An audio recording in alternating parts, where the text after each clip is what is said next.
Okay, welcome to my valuation video site on BPO work in the real estate industry. Okay, so this one is going to put together all the information that you saw in my last two videos. We are going to learn how to put together a report in this one and figure out how we tell the story. Okay, so we talked about in the last one how the four most important things are lot size, location, age, and GLA, gross living above ground square footage. So you take that information, we talked about how you stay within 20% of that. So what you first need to do is you need to be a member of both MLSs. It is really important when you're providing valuations that you are a member of all the information out there. So if you're in an area where there's more than one MLS, I highly recommend that you go ahead and become a member of the other one, because there's typically information that is in one that's not in the other. And if you don't include that, then you really aren't getting the full picture. Plus, it's just a great service to give to your clients. It's an asset to your business. So that being said, you start out with the search. So you go to the area, and like I said in the last video, you want to go 7 blocks out. I generally start with 7 blocks. If you can't find what you need in 7 blocks, then you can go out another mile. What you'll find when you do a search for the first time is that it's really easy to find one like your subject. It's always easy to find one like your subject. And it's relatively easy to find the second one. But it's that third comp that really narrows down and tells the story of value. It's really hard to find the third one. You'll find yourself sometimes struggling to find that third one, and you're going to have to bump out your parameters and then make notes as to why you had to do that in some cases. Sometimes it's really easy in a market with a high inventory. It's not hard to find 3 lists and 3 solds.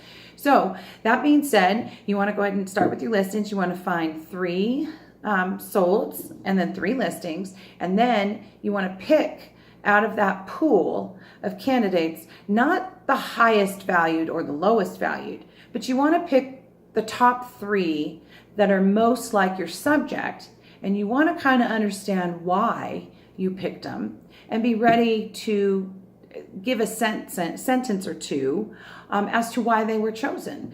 You want to make sure you have the terms of art down with valuations, and I will do a further video on that, notes and adjustments and things like that.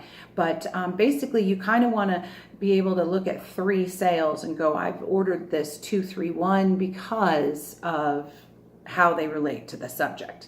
And they should always support the subject in the 4 categories which tell the story.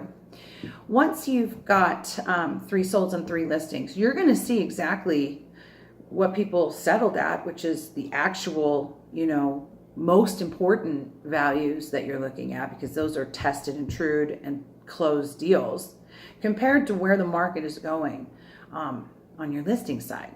Sometimes markets they're doing 3 things. They're either going up, or they're stabilizing, or they're going down.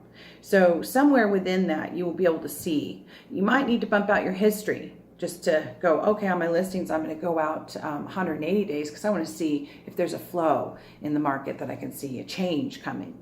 And this is where it really brings your business to a higher level of service for your clients, because when you do things like this, instead of just a CMA, and you put in the time and effort to a BPO report, you really have a really good understanding of what that subject is really going to do on the market. I mean, it gives you a lot more information than just a simple CMA.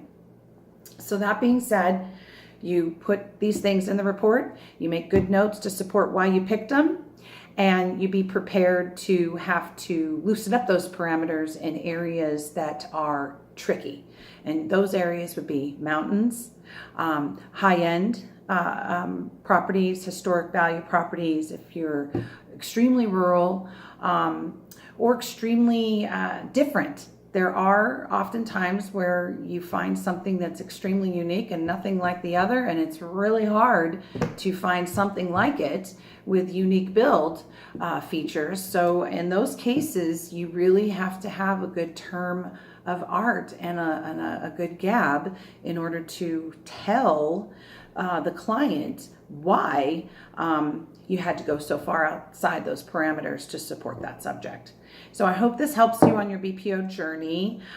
There's a lot of opportunities out there to get valuation work. I'd like to see more people in the industry have a higher standard for their work, put in a better value to their work, and expect the companies to pay us what we're worth.